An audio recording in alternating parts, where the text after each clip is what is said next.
Defending champion Chennai super Kings 5 title సాధించింది. Royal Challengers Bengaluru ఇప్పటివరకు ఒక్కసారి కూడా టైటిల్ గెలవలేకపోయింది.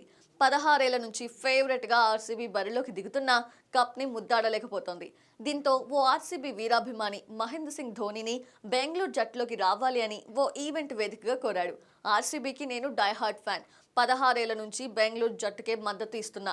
సిఎస్కే తరఫున 5 టైటిల్ సాధించారు.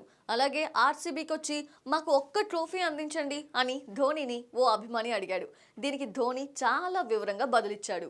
ఆర్సీబీ మంచి జట్టు. క్రికెట్ లో ఏది ప్లాన్ ప్రకారం అస్సలు జరగదు. ఇక ఐపీఎల్ గురించి మాట్లాడితే మొత్తం 10 జట్లు బలమైనవే. గాయాల కారణంగా కొంతమంది ప్లేయర్స్ దూరం అవ్వడమే అసలు సమస్య.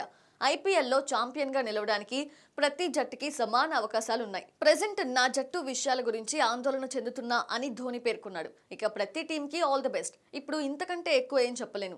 నేను చెన్నై జట్టు వేయడానికి ప్రయత్నించడం, వేరే జట్టుకి సపోర్ట్ చేయడం లాంటివి చేస్తే ఏం జరుగుతుందో ఒక్కసారి ఊహించుకోండి. మా సిఎస్కే ఫ్యాన్స్ ఎలా ఫీల్ అవుతారు అని ధోని అన్నాడు.